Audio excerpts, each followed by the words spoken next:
Welcome in. It's a Ticket Puncher show. Once again, coming in to fill in for our man Roman Kelly. He's out at Midway doing his Midway basketball duties, but that's okay. We're gonna chill out here. I'm gonna chill out here with my man Curtis Phillips. I know JR is gonna probably be able to jump in here in just a little bit to get the show going. Curtis, how you doing, my man? Doing good. How you doing, Matt? Good to have you here again. Can't complain. It's been a good time. I always enjoy coming on with you guys. You guys added me to the group chat today. I appreciate that. Feeling the love from the Ticket Punchers team. I want to go ahead and start this off let's just go ahead and get the elephant out of the room. Indiana football, I mean, they get it done. The biggest story in college football history, in my opinion. Curt Cignetti has cemented himself in the college football legend. I mean, I said we as if I'm a part of the team. Curt Cignetti took the team, one of the losingest programs in the history of college football, to the pinnacle, to the heights that we all dream of achieving at some point, and did it in dominant fashion leading up all the way up until this game and for the first half of this game. Before we get into anybody's picks or anything, what was your initial thought watching this game? How were you feeling going from the first half into the second half? How did you think about the game? Where do you think it was going to go? And what was your initial pick when you guys talked about the other day? Yeah, so initially, the first half, how Indiana started off, it's probably how a lot of us imagine if we was on Indiana's side, wasn't committing any turnovers. Miami couldn't get any offense rolling. Indiana wasn't hurting themselves.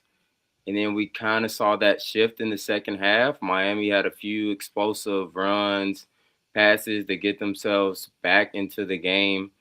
And then this just turned out to be a fascinating championship game to watch. Carson Beck, obviously at the end threw that pick, but for most of the game was kind of rattled. And I was a little surprised that, well, I guess not surprised because that Miami defense has played well, all season. But they disrupted Mendoza a little bit, probably a few missed penalty calls against him, but they disrupted him a little bit. But nonetheless, they played Indiana football. Kirk Signetti, like you said, just a legend, and his memes are great. Those faces he make, like it's Every great to single watch. time there was like a questionable call or a questionable play, it could be a dumb false start, or Uh, maybe Mendoza got hit a little late or something. It would always pan over to Kurt Signetti and making this. I don't even know how to describe the face. It just looked yeah, like whenever if you were playing like high school sports and you made a dumb play, maybe you bricked an open layup or something, and you look over at your uh, dad in the crowd. You know what I mean? Like it's yeah, just disappointment, and uh, I feel like that speaks to Kurt Signetti's personality as a head coach in general of how disciplined these guys are. You almost have the feeling when you're playing out there is like, I don't want this. I don't want to upset my dad. I don't have to deal with that man coming off the bench. Like, I yeah, know he's ripping into those dudes. I know that that place is run like a military camp. And I think that just goes into show that Kurt Signetti is kind of, we're looking at Indiana football and Kurt Signetti as if you're a fan of a college football team that is on the brink, I feel like, of really great success, of making that college football playoff. If you're a Louisville fan, you're definitely one of those. You look at IU as the template. You say, hey, one of us around the country, whether you're Oregon, whether you're Ohio State, whether you're Alabama, whether you're Louisville, whatever team you're a fan of, you have just as much financial resources as a team like Indiana does. You also have really great coaching. Why can't we do this? And I think that just goes to show that college football, the landscape of this sport, is in such a interesting time right now in terms of you want to use them as the blueprint of your university going forward or your program going forward. But if you also look at it as like how much of this can come down to, well, we just give our team more money. We just go out and at what point does this become almost like an NBA coaching cycle where, okay, you had 1.5 okay seasons, you're done. We got to move on. We got to find somebody else. Do we think that moving forward, we're going to start seeing college football and college basketball together get to that professional level where you're just losing opportunities? Your coaching cycle, your coaching life, or your shelf life as a coach for a team shortens, and you start seeing a lot more roster turnover, a lot more coaching turnover. yeah. We've seen it in all sports recently. Like it's a short leash, so a lot of teams and owners are expecting instant success. So I think that's just the new time zone we're in pretty much all sports. So you just got to get that roster going like right away. But yeah, that seems like the point we're at in most sports nowadays. So It's a definitely weird area. I want to get on it. I want to ask you because I haven't talked to you guys since we got to the AFC and NFC matchups this weekend. I know your Bears went down. Unfortunately, I was watching that game and I was honestly thinking about you, man. I was like, there is no way Caleb Williams gets away with this again. There's no way they pull this out again. An absolute blown coverage from Durant that just gives up the wide open touchdown. Caleb Williams had to throw it off his back foot. An incredible play in which you thought, it's over. They've done it. They forced overtime. Matthew Stafford, hasn't looked great in this game. Not amazing. Neither team really got a foothold in it. I know it's a snow game in a really cold Chicago. We kind of knew that was going to be the play here. How did you feel? What were your reactions to after seeing the touchdown to tie it, to basically send it to overtime, to going into overtime? What was your confidence level? yeah, as you expect, when I saw the throw, didn't really know what to think. I just see the ball in the air. I don't see the receivers on the screen yet due to the camera angle. And then I see Cole Kmet come down with it. And then my first initial thought, I'm wondering if we're gonna go for two. I agree with going for one. We did the same thing in the Packers game just a few weeks back. So we have been stopping Stafford and the Rams offense all game. So I'm not mad at, not going for two right there. So I'm glad that we tied it up. And yeah, right away, I'm like, okay, we're about to go win this now. I'm sitting with my buddies and I'm like, it's time to win now. And then we stop them on that first drive of overtime. So then I'm feeling more and more confident, and we're driving the ball down about 15 to 20 yards until we're into Santos' range. And I just, obviously, DJ Moore didn't give much effort on that route, but I didn't like the play calling pretty much all game. That was our game to lose. We had plenty of chances to win that game. Got stopped inside the red zone. We twice that game. I wanted to kick the field goal to start the game. Just I feel like we was a little bit over going down the stretch there. So that was a tough way to lose when you feel like when you hold the Rams to under 17 points before inflation, you feel like you have a great chance of winning that game. You have really held them to that 17-point mark. So that was a very tough loss.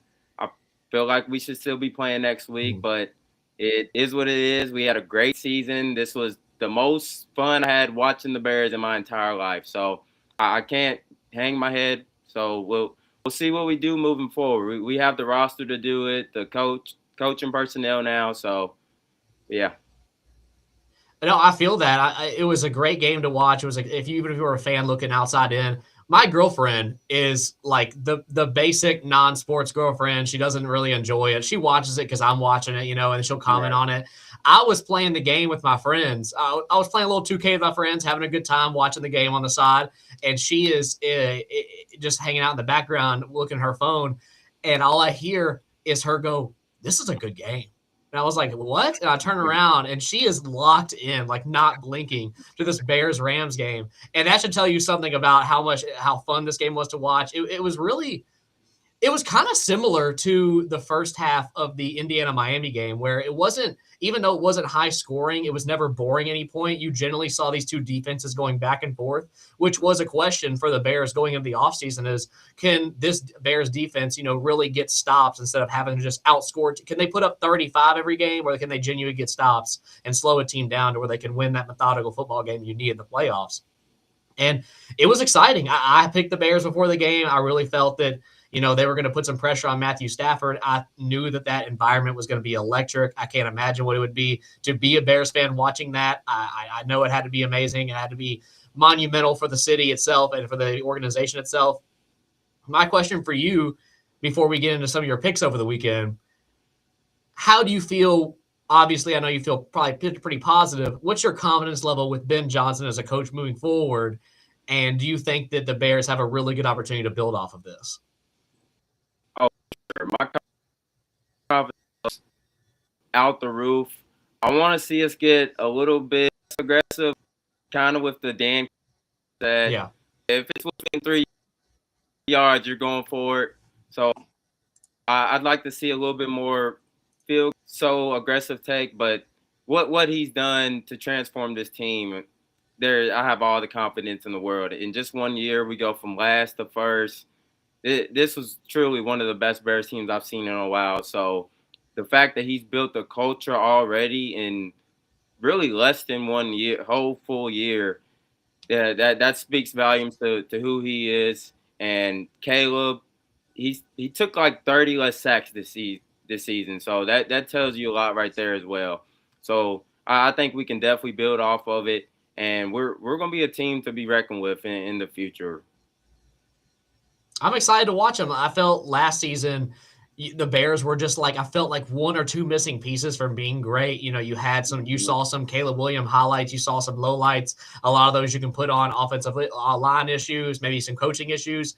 And you really felt like during this season, the Bears were just like the team of destiny. I compare them to last year's Pacers team in the NBA playoffs. Like you were just like, this team is destined to get where they want to go. They're going to fight other fans would look outside in and say they can't keep getting away with this. Something has to trip them up, and they just never did. And I love that the Bears had a really good chance in overtime. Like you said, DJ Moore probably could have put a little bit more effort in that attempt, but things happen. One play doesn't go your way, doesn't determine the whole scale of the game, and the Bears look great moving forward. And it's going to be exciting to watch them. But so looking at that weekend, looking at the AFC and the NFC playoff situation, what punches did you have, and how did they go? Yeah, so in terms of the weekend, we started off 2-0 with Friday's punches. Jalen Tyson's over points and rebounds, I believe that was at 18.5, and he just exploded Friday. I believe he had like 39 points, so that cashed easy. DePaul minus 3.5. They ended up coming back to cover slightly over Marquette. And then the NFL slate happened, and we went to 0-3. Didn't cash Cal Juszczyk's receptions. It was over 1.5. He finished with 1. CMC got a little banged up. We had his rushing and receiving over. He finished with like 74. We had over 110.5. That game was pretty ugly. And then we had Drake May's rushing yards which he didn't have to rush with all the turnovers that Stroud handed to him. As a Patriots fan, that was not a fun game to watch. That was horrible. So my buddy's a Patriots fan as well, and he felt like y'all could capitalize more off the turnover. So how did you feel as a Patriots fan? Like, even though that y'all won, that y'all probably could have put a little bit more points up. Oh, it was one of the most frustrating football games I've had to watch, not even just as a Patriots fan, just in general, because you force 5 turnovers. You give C.J. Stroud his worst game of the season, coming off of a 4-turnover game that you thought that was going to be his worst game. And we just, like you said, we just couldn't capitalize. I kept putting myself in the shoes of a Texans fan of how frustrated I would be, knowing that our defense is this good that the Patriots cannot pull away. But then C.J. Stroud just shoots us in the foot over and over and over again. So when I was watching it, yes, I was happy to get the win. I think at the end of the day, I was happy with how they played. They overcame the adversity of Drake May didn't have his best night. I think he had 4 fumbles, lost 2 of them. You never want to see your quarterback go through that or have that situation. But the positive side is they won't see a rushing attack like they did against the Texans again in this playoffs. Even if you make the Super Bowl, you do have to play. You'll probably play against Seattle, if I would have to guess, which is, I think the best defense in the NFL, but they don't have a Texans rushing attack. The Broncos missing Bo Nix, you have a really good chance there, but it was definitely one that I didn't enjoy watching as a fan. I was more or less upset almost the whole time until it was over. I do know that I think you said you do have to get out of here at 5:45, correct? Yeah, we can probably go a little bit longer just so you're not staggering on by yourself. So yeah. You're good. If you gotta go, you can go. I was gonna say we can go ahead and do your all's punches for the night if you want to go ahead and get over them, or at least you can give yours out and I can give Roman's later on. Okay, I'll go ahead and drop them. That's fine. Yeah. So first, I'll drop the college basketball play. Georgia on the road against Mizzou, and although they're the highest scoring team in the whole entire nation, I'm going to take their team total under 82.5 at -116. Since they've gotten to the SEC play, both games they played on the road, they're under this. And Missouri, they're the number 1 2-point defense in the entire SEC. Although both of these teams play at a high pace, I don't see Georgia getting to 83 points tonight. So that will be my first official punch. And then we'll go to the NBA. The Raptors on the road at Golden State. I like Scotty Barnes over 29.5 points and rebounds. I didn't know just a few weeks ago, this man had 23 points and 25 rebounds against this Golden State team. Jimmy Butler out now. A lot of physicality out, for them. And he's went over this 3 straight games versus the Warriors, and he's over this in 3 of his last 4 games overall. So I think he can get the 30 points and rebounds easy tonight. And in our last official punch, we have Jabari Smith over 6.5 rebounds at -102. He's over in 5 of his last 6 games, over in 4 of his last 5 versus the San Antonio Spurs. And then in the last 7, the Spurs are giving up the 3rd most rebounds to power forwards. So I really like this look. And then from our triple punch, we're actually going to fade Jabari Smith on the points. Because in his last 5, he's only averaging 10 points per game, and his line's at 15.5. He's had some recent success, but against the Spurs, he's 5-0 to this prop in his last 5 games. So I don't think he gets the 16 points tonight. So that will be my triple punch. So you're taking his under, was it 15.5? Yep, under 15.5 points for my triple punch, sir. Okay. Well, I appreciate you for coming on, Curtis, helping me out. I hope you have a good night. I hope you're able to get to what you guys need to get to. And like I said, I appreciate you coming on. Hopefully I get to come on with you guys here soon. Yes, sir. I appreciate it, Madden. Actually, give me a couple minutes and I can hop back on with you. Yeah. Okay. If you can do that, just let me know. Text me. I'll add you back in here. No problem. Well, I appreciate you, Curtis.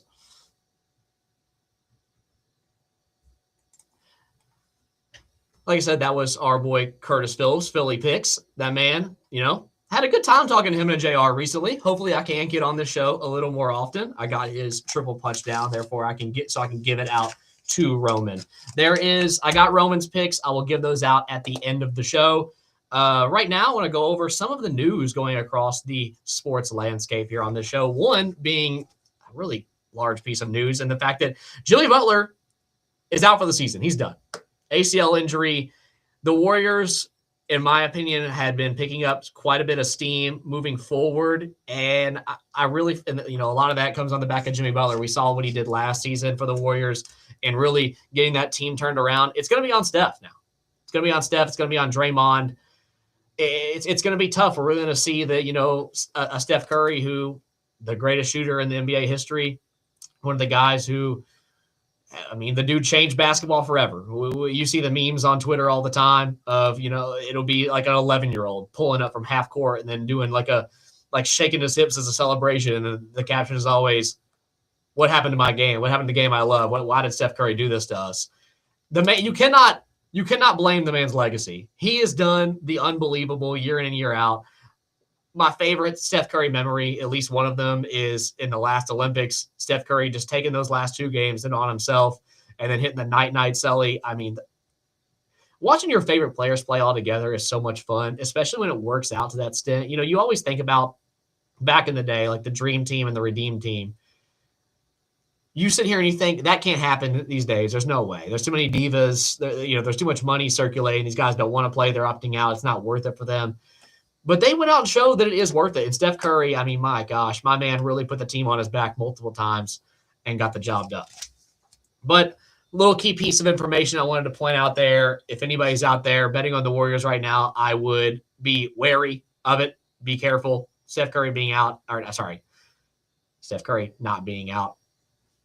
Jimmy Butler being out, that's a huge facilitator, especially at the 3 and 4 spot. That Jimmy Butler can really give you some assistance there. Hopefully, we're able to see him back. I know he's out for the season. Hopefully next season, hopefully he can bounce back. But I want to look at the NBA slate for tonight. We got Suns versus 76ers. Philly is -1.5 on some sites. I've seen some other ones where the Suns are actually -1.5, so it's technically kind of a pick 'em. But I feel like that's a really low line for the situation. I do believe the 76ers are better than the Suns, but Joel Embiid is out. Joel Embiid is also not playing. That was announced a couple hours ago. So that line is very interesting for me, at least right there. And then you have Spurs-Rockets tonight. That game is being played in Houston. Houston's a 4.5-point favorite in that matchup. Both of these teams, the Spurs are on a 3-game winning streak right now. The Rockets are on a 2-game winning streak right now. They both have some similar opponents. Both of them beat the New Orleans Pelicans, but then they also both lost to the Thunder. These are 2 teams that I really can't get a grasp on. I constantly go back and forth of which of these teams can really make it out of the West, which team can really compete against the Thunder, at least most competitively. I lean towards the Rockets. I think the Rockets have a more sound team, but they are still just missing that guard position. They're missing that main facilitator. Amin Thompson is, doing a fantastic job on the defensive end. And they're limiting points to some of these really great teams, but they've also succumbed to when they play really great teams, such as the Thunder, who have great defenses, or the Raptors. They struggle to score. They struggle to score sometimes. It looks like their offensive identity isn't really there right now. They're not really getting the output of some of these players they want. So we're going to see tonight, can the Rockets handle the Spurs at home? Wemby will be playing. Kevin Durant will be playing. The only person of notoriety that is out in this game is Steven Adams. That is going to not bode well for the rebounding aspect for the Rockets. That is a really long team in general, so it won't necessarily kill them. But Steven Adams, I mean, that's really what you're bringing him in there for. You're bringing him in there to lock down the paint and crash the boards, so they will be missing him on that end. Next game on the list, Lakers versus Nuggets. This is the one that I actually took as a Big X big bet today. This is I took the Lakers -2.5 spread. Normally, I would take the Nuggets in this situation, but my God, the Nuggets have nobody playing. I mean, I was looking into these games today and was completely blown away by the limitations that this team is going to be playing with tonight. There's no Jokic, no Tim Hardaway Jr., no Aaron Gordon, and Jamal Murray. There's no Jokic, but Tim Hardaway Jr., Aaron Gordon, and Jamal Murray are all game time decisions. So maybe by the time we've been doing these shows, that's changed. I haven't had the opportunity to look it up right now, but that might be different now. I still like Lakers -2.5. The only player they're missing is Austin Reeves. I do know that. I do get that's a facilitator, but then again, you still have Luka. I mean, any team with Luka and LeBron on the same team, that's a team that I'm willing to bet on. Luka's looked pretty great this season. I think he's been one of the few shining lights that have really helped the Lakers come in and be a pretty decent force in the West. I think they've impressed Roman, at least. They've impressed me just a little bit. They've had their ups and downs, but, you know, they're figuring it out. They're getting there. They're getting there. We'll figure that out. My man Curtis Phillips is back. We'll bring him in. Curtis, welcome back. Glad you were able to come in and join us for the last couple of minutes. Yes, sir. Yeah. I was just going over some of the matchups in the NBA tonight. The next one I was going to go over was Raptors and Warriors. Golden State is a 3.5-point favorite in this game. The Raptors are missing Chucky Hepburn, R.J. Barrett, Jakob Poeltl, Jacob Walter, and I had another one written down, but I forgot. Al Horford and Draymond Green are both game time decisions, and Jimmy Butler is now, as we know, out for the season due to an ACL injury. Do you like this line for Golden State? Or do you think that the Raptors are missing too many guys, or do you think that Jimmy Butler, him being out, is going to weigh too much on at least Golden State on the defensive end that the Raptors are going to have a chance in this game? Yeah, I honestly like the Raptors to pull off the mini upset.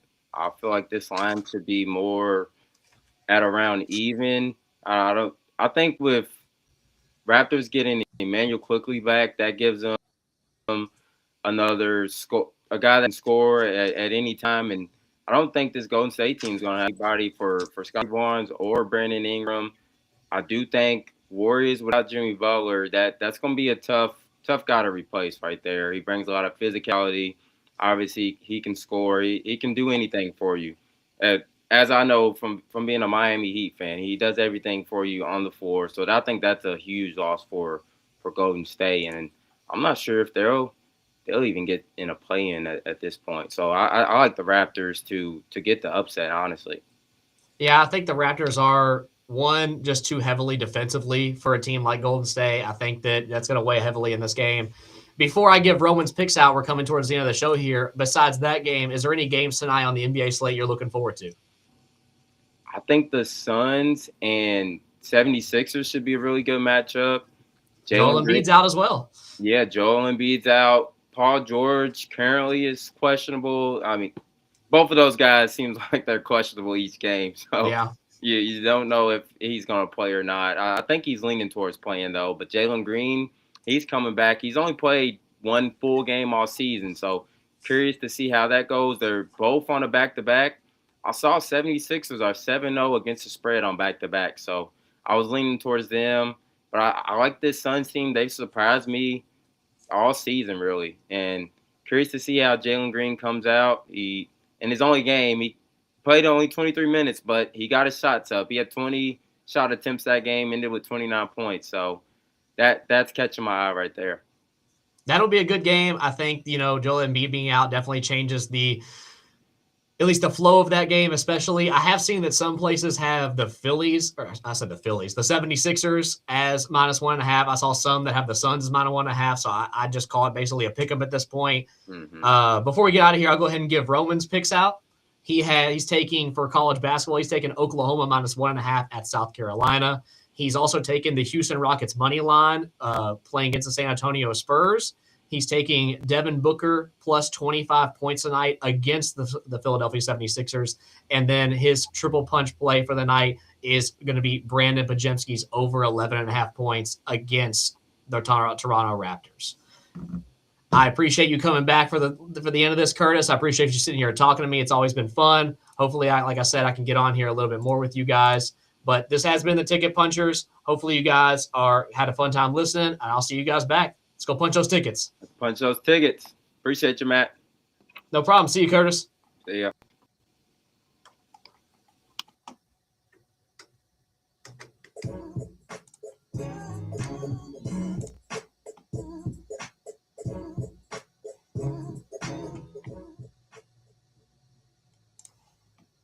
If you've been hurt in a car accident or hurt on the job, there's only one law firm to call. Call my friend Tony at the